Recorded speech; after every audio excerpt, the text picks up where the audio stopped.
Ravi de vous retrouver pour cette nouvelle vidéo. Alors, Révolution François, pourquoi François est le pape de la rupture? Donc nous allons essayer de comprendre dans cette vidéo dans quel processus il a engagé l'Église. Et pour moi, son bilan est quand même contrasté, controversé, mais on peut quand même en dégager quelques points positifs.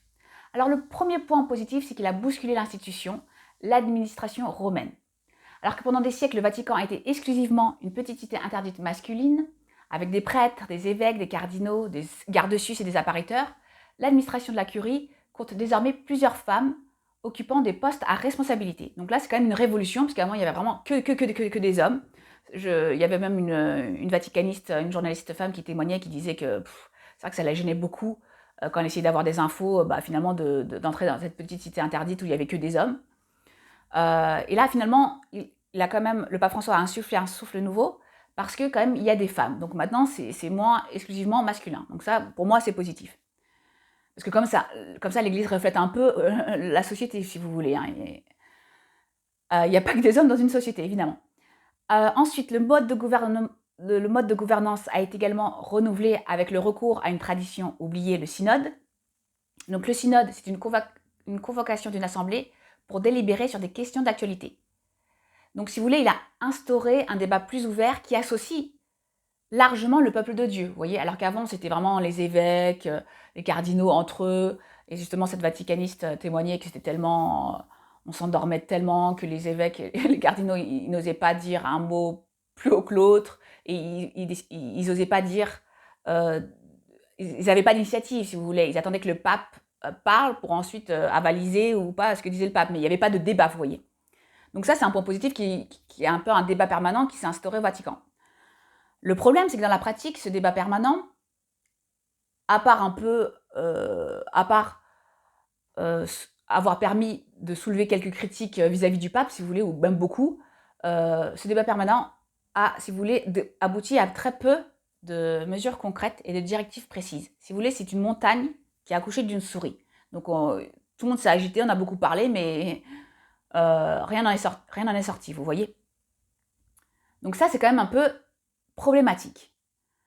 Le deuxième point, c'est que le pape voulait mettre en place, vous voyez, une gouvernance moins verticale, moins pyramidale, vous voyez. Donc il voulait que tout le monde soit associé. Mais dans les faits, en fait, dans l'exercice de son pouvoir, c'était un pape très autoritaire, vous voyez, très très autoritaire, qui avait du mal à accepter la contradiction, et aussi qui s'était entouré que d'un petit cercle de conseillers, vous voyez. Donc si vous n'étiez pas dans ce petit clan, ce petit cercle de conseillers, il ne vous écoutait pas.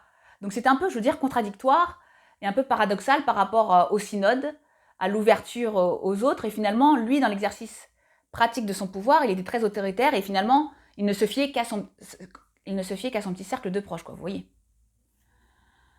Donc ça, le fait qu'il ait bousculé l'institution, l'administration, la curie romaine, c'est pour moi important. Donc je voulais vous montrer une photo de quand il s'adresse à la curie romaine.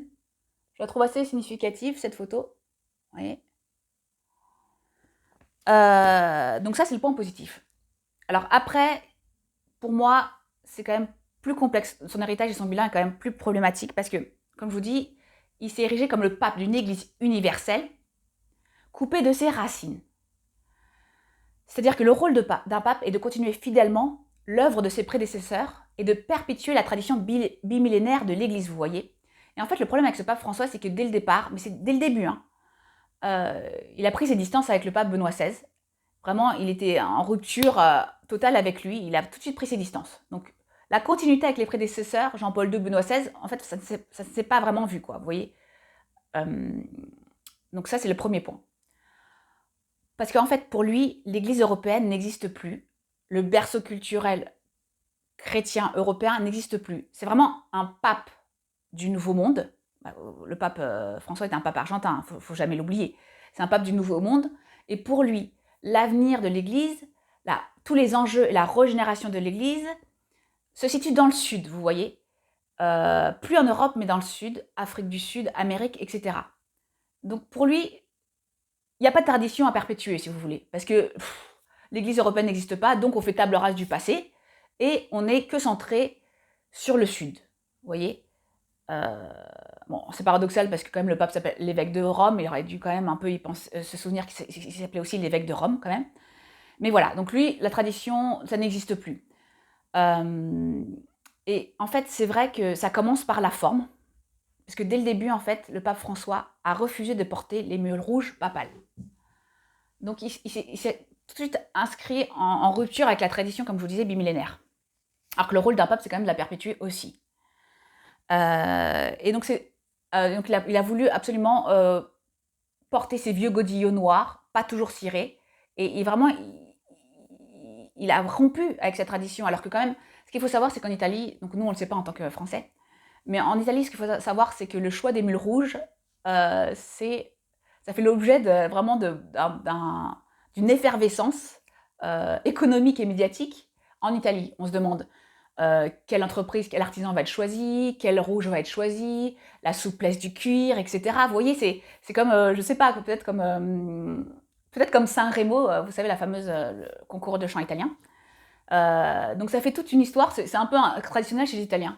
Peut-être pendant plusieurs semaines, on se demande quelle entreprise va être choisie et quel genre de mule rouge le pape va choisir. Et, et finalement, ce pape François, choisissant ses vieux godillots, c'est vrai que je trouve qu'il a privé l'Italie d'une tradition aussi. Voilà, c'est comme... Il y a quelque chose qui lui a été vraiment très reproché pendant longtemps, c'est qu'aussi l'Italie organise chaque année un concert de la RAI. Donc peut-être, je veux dire, il doit y avoir tout le gratin, etc. C'est aussi un marronnier là-bas, c'est une tradition. Et alors là, on ne sait pas si c'est une erreur logistique ou ça a été fait exprès, mais pendant tout le concert, il y a eu la chaise du pape qui a été laissée là, vide, au premier rang, je pense au premier rang. Donc pendant tout le concert, les Italiens ont vu que le pape n'était même pas venu alors qu'il avait été nouvellement élu. Et donc ça lui était vraiment reproché, mais pendant très longtemps, bah voilà, c'est le nouvel évêque de Rome, etc. Le nouveau pape, donc voilà, de l'Église catholique et de l'Église romaine catholique. Et lui, il vient pas, il s'en fiche totalement. Donc voilà. Donc ça, c'est vraiment révélateur de ce pape en rupture avec la tradition bimillénaire de l'Église, ou la tradition européenne, quoi, culturelle européenne. Donc là, je vous parlais donc des mules papales qu'il refuse de porter, et aussi, assez significatif, il refuse aussi d'habiter dans les appartements merveilleux pontificaux, magnifiques, hein, très ostentatoires, et il choisit d'habiter une banale maison de prêtre, la résidence Sainte-Marthe. Donc voilà, pour vous dire que, bon, après, pourquoi pas, ce côté un peu simple, etc. Mais il y a vraiment, chez lui, le problème, c'est qu'il y a ce côté de rupture totale avec les traditions. Et pour moi, l'Église, elle se nourrit de sa tradition. Alors bien sûr qu'il faut innover, qu'il faut pas s'encrasser dans le passé, mais on ne peut pas avancer sans savoir d'où l'on vient et sans connaître ses racines, vous voyez. C'est comme un arbre, il ne porte pas de fruits si on lui coupe les racines, vous voyez. Il faut quand même qu'on sache d'où l'on vient, c'est important. Et lui, pour lui, l'Europe n'existe plus, l'Église européenne est morte, c'est terrible à dire, mais c'est ça. Donc du coup, on s'en fiche de la tradition, quoi. Ça, c'est clair. Donc le deuxième point pour moi qui est quand même critiquable, c'est donc, comme je vous dis, c'est donc le pape d'une Église universelle, mais qui s'adresse à tout le monde, je vais vous expliquer pourquoi, mais pas particulièrement aux catholiques, coupé de ses racines, mais qui oublie son rôle de pasteur suprême du peuple de Dieu. Donc là, c'est mon deuxième point que je voulais vous dire, c'est que le rôle d'un pape aussi, c'est d'assurer l'unité de l'Église. Hein.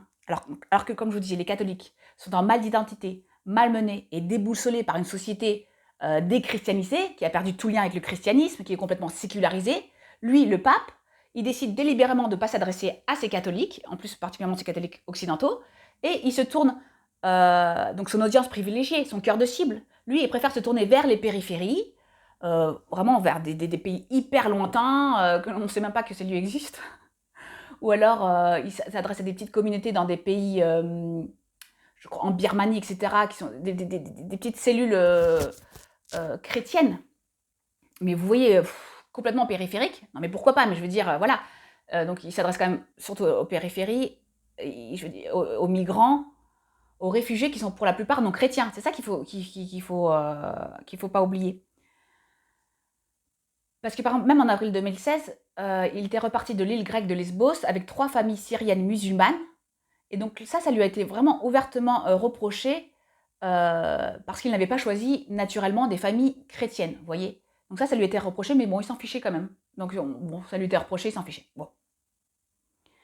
je voudrais quand même parler de Jésus. Jésus s'est pas adressé directement aux gentils. Je veux dire, aux gens, il s'est d'abord adressé aux juifs, puis après il a ouvert, si vous voulez, son message à d'autres que les juifs, à d'autres personnes que les juifs. Mais je veux dire, c'est d'abord adressé à son cœur de cible, ce que ne fait pas le pape François.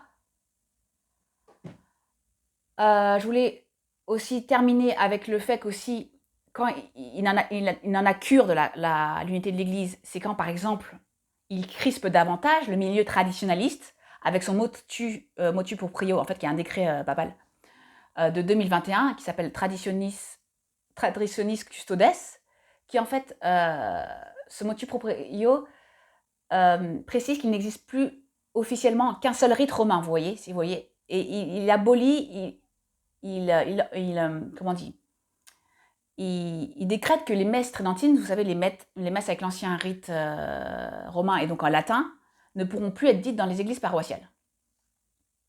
Donc ça, c'est son motu proprio de 2021, où finalement il clôt le geste d'ouverture et de réconciliation initié par le pape Benoît XVI, qui avait vraiment fait un geste envers le milieu traditionniste pour un peu réconcilier l'Église, les différents courants au sein de l'Église. Lui, le pape François, il dit bon, les milieux traditionnistes, j'en ai rien à faire. En plus, c'est quand même révélateur parce qu'en fait, les milieux traditionnistes, c'est vrai que ça ne concerne pas énormément de monde, ça concerne la France, la Bavière et les États-Unis. Vous voyez, toujours ce cœur européen, ce cœur chrétien européen, quoi, vous voyez. Donc lui, il s'en fiche, il dit que ça n'existe plus, que les messes tridentines ne pourront plus être dites. Donc vous voyez, il n'a pas été ce pasteur suprême, garant de l'unité de l'Église. Et en conclusion, je voudrais vous citer un extrait du livre du cardinal Robert Sarra. Vous voyez, le soir approche et déjà le jour baisse. Et en fait, c'est intéressant parce que dans ce livre, en fait, le cardinal Robert Sarra dit « Un prêtre est un bon pasteur.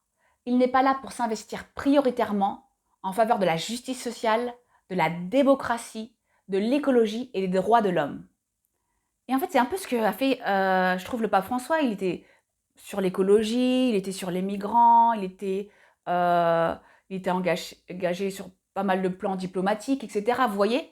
Et le cardinal Robert Sarra dit que ce n'est pas ça le rôle premier d'un pasteur, d'un prêtre. Et comme le pape, c'est le pasteur des pasteurs, le prêtre des prêtres, le pasteur suprême, si vous voulez, le pasteur par excellence, là, il y a vraiment quelque chose de problématique avec le pape François. Donc, je vais vous dire ma conclusion qui n'est guère réjouissante. Et d'après tout le bilan, d'après tout ce que j'ai vu, tout ce que j'ai étudié, moi, je vous dirais que donc, le pape François est un pape autoritaire, brouillon, aux injonctions contradictoires. Par exemple, avant, c'était marrant parce qu'il dit, donc il est pour l'écologie, il dit que l'avion, ça pollue énormément. D'accord, mais lui, il a fait combien de voyages à travers le monde? Alors, je veux bien que ça soit comme, c'est un petit chef d'État, vous voyez, donc c'est normal qu'il voyage, mais lui, il a particulièrement voyagé, donc il a particulièrement utilisé l'avion. Vous voyez, tout est comme ça dans son pontificat. Il y a toujours, on décrète ça, mais il dit autre chose, enfin voilà. Et il épuisa aussi ses collaborateurs, donc ça c'est intéressant à noter parce que même là au Vatican, les gens ils disent on voudrait maintenant un pape normal qui soit beaucoup moins épuisant pour ses collaborateurs ou même pour qu'il ait tellement tout bousculé que les gens savaient plus trop où donner de la tête. Enfin voilà. Donc par son activisme débordant et son mode de gouvernance, pour moi, il a créé plus de confusion qu'autre chose au sein de l'Église. Ce vieux loup politique, en 12 ans de pontificat, n'a laissé aucune empreinte spirituelle profonde. Pour moi, c'est ça. C'est un peu triste à dire, mais il n'y avait pas de structure, il n'y avait pas de cadre, il n'y avait pas de colonne vertébrale, comme c'était le cas du pontificat de Jean-Paul II ou de Benoît XVI. Et pour moi, il n'a pas laissé d'empreinte spirituelle profonde, à part un activisme forcené, débordant, sur tous les fronts qui n'a pas donné grand-chose, quoi, vous voyez, qui n'a pas donné grand-chose. Donc j'espère que cette vidéo vous a plu. Vous pouvez toujours vous rendre sur mon site internet. Je vais vous mettre le lien ici, au-dessus de la vidéo. Et je vous dis à bientôt, au revoir.